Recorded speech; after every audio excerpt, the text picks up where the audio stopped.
Hi homeowners, it's the Home Improvement Dr. Darren here again. This video we're going to talk about how to source good tradespeople correctly, and we're going to talk about the mistakes that most homeowners make while doing so. Now first of all, we're going to talk about recommendations because it's the obvious one, and I think that it's the most popular one that people use to get a good tradesperson, or what I think is a good tradesperson. So, what is a recommendation, and when is a recommendation not a good one? Well, if we believe that somebody that we trust has given us a recommendation, then we obviously associate that trust with their recommendation.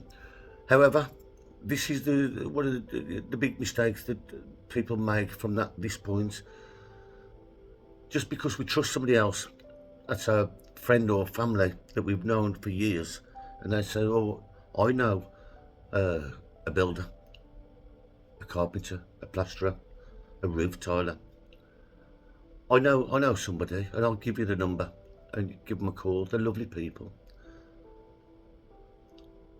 They may not have experienced these tradespeople working for them. They just want to pass this recommendation on because it makes them feel better. It makes them feel like they're in the know. They know somebody who does this work. It makes them feel better, and they can. The tradesperson will think, "Oh, so and so's recommended me. They're nice people." All this thing about everybody wanting to feel good is not good for the person who's receiving a recommendation that's not good. So it's not, excuse me, it's not always good. If you do get a recommendation, it's imperative that you do some research on this company or person, even if it's your brother, your father, your son, your sister, your friend, your best friend. If you know nothing about these people, it's imperative that before you even contact them, you do some research on them and bide your time to see if you can find anything else about them from people that you know. Talk to other people, other friends and family, about this recommendation, because a recommendation is nothing. It's nothing without some provenance, some credibility from the person who's recommending. So don't just trust these people when they offer you a recommendation. Still, always do some research and bide your time. Give yourself as much time as you need to research and mull over this recommendation. I mean, one of the mistakes I've seen in life is that people get a recommendation from somebody, and straight away they're on the phone. "Oh, hello, so and so. Can you come and price up this job for us?" They come round. I think, "Oh, he's not, what I thought." A bit abrupt. However, if so and so recommended him, he must be okay. So we'll go along with this one. Everything else may be out of order. The quotation may be given verbally, or not in detail. The tradesperson may come along and think, "Wow, I've been recommended by a good friend, so I can ask them for some money up front.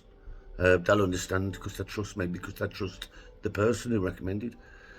And this is how the scenario goes. Normally when it turns bad, it sometimes can be great, but it doesn't always go great. And if it goes wrong, trust me, I've seen clients in tears and the family in tears over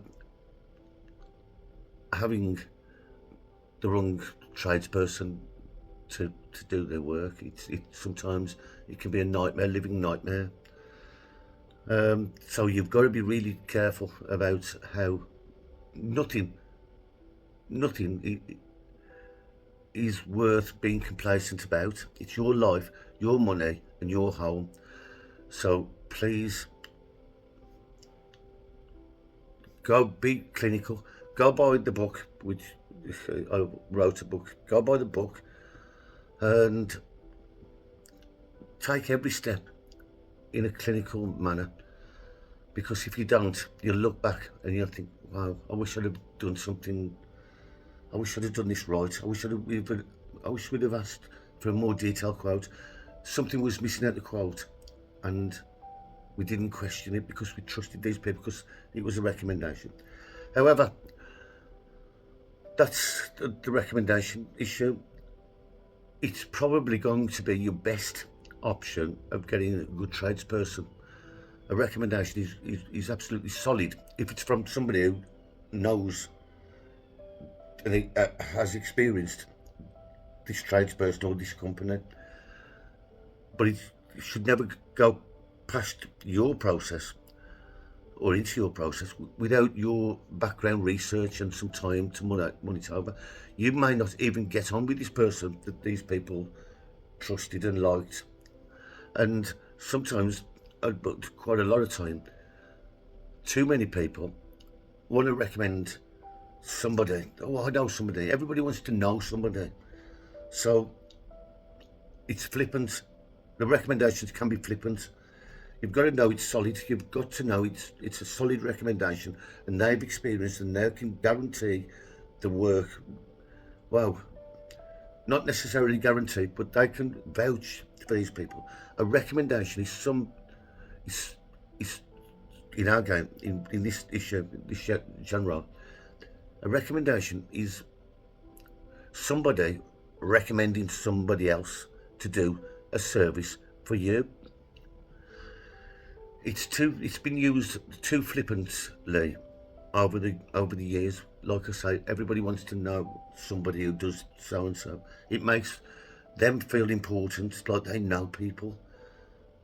That's no good to you down the line when you're £20,000 down and the tradesperson's done a runner or doesn't want to know, so you're out of pocket and you may have to rectify some work that they've done. It's very rare that this happens, but it does happen. So that's what I want to say. Every step that I'm going to say, inform you of along the way, will always have a negative part, because it's that I want to teach you how to avoid. If you can minimise the risk, then your life as a homeowner and having work done on your property will become more peaceful, fluent and peaceful and more stress-free. You're always going to have a little bit of stress with tradespeople, I can guarantee that.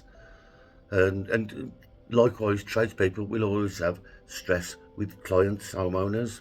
There's always good and bad people in every aspect of life.